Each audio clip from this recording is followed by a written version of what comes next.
Good day mga katotoy. Here we are again for our new session. Tune in and follow for more. And if you have some questions, just comment down below so we can give some simple and little advice. Disclaimer lang po, hindi ako eksperto sa mga ganitong bagay, pero susubukan kong sagutin based on my experience at sa abot ng aking makakaya.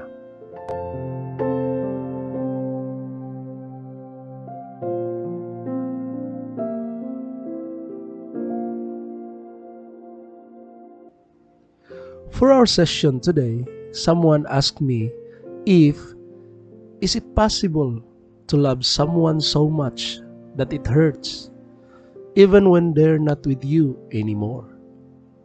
So, posible ba talagang ma-inlove tayo sa isang tao ng lubusan kahit wala na siya sa piling mo? It is quite difficult to answer this question. Siguro, mayroong pinagdadaanan yung nagtatanong nito. Posible ba talaga? Posible naman na ma-inlove sa isang tao kahit nasasaktan ka na.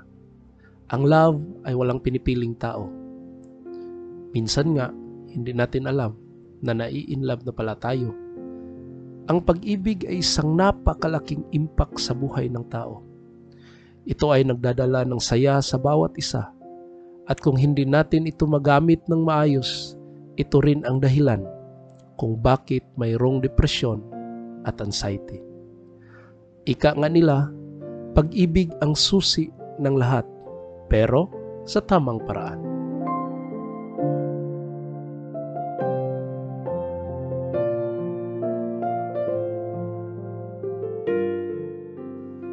Kasi minsan, may iba na kinakasangkapan lang ang pag-ibig sa mga personal nilang motibo.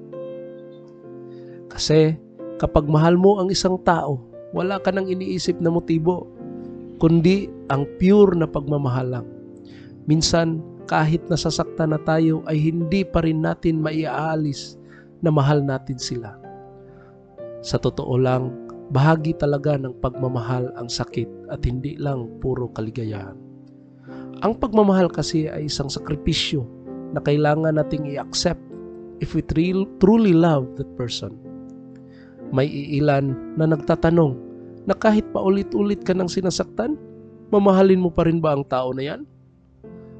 Let me quote sa wedding vows na pinanunumpaan ng mag-asawa na sa hirap at ginhawa, hindi sila maghihiwalay.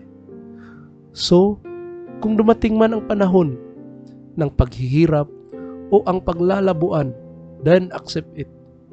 Kasi kasama ito sa pag-iibigan, hindi lang happiness, pati suffering and sacrifice.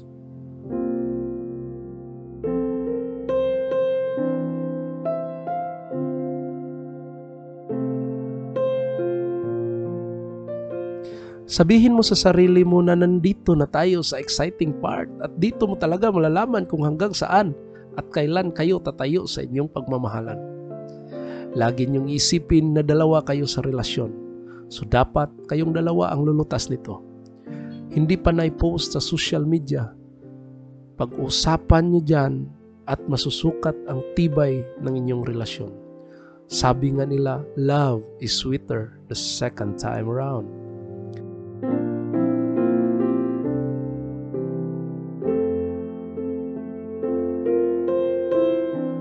At kung dumating man sa punto na wala na talaga kayo at feeling mo mahal mo pa siya, hindi mo na kasalanan na patuloy ka pa rin magmamahal sa kanya. Kahit masakit, ang importante, mahal mo pa rin siya kahit wala na siya sa piling mo.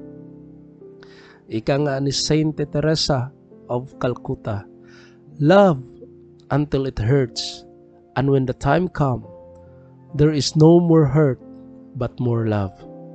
Kasi sabi niya, if love is always painful and hurts, then it is real and pure.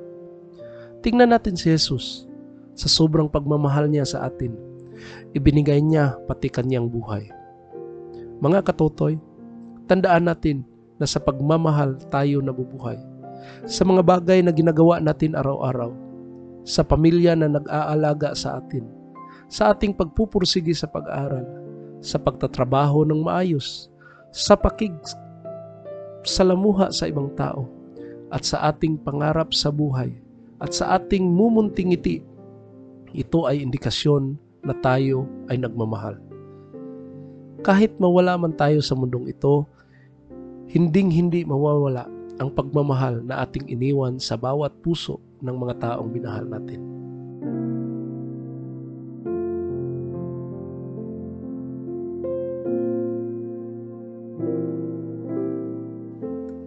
Maraming salamat mga katotoy sa nagtanong sa session na ito. Magmahal ka hanggang dumating ang panahon na hindi ka na nasasaktan, kundi puro na lang pagmamahal.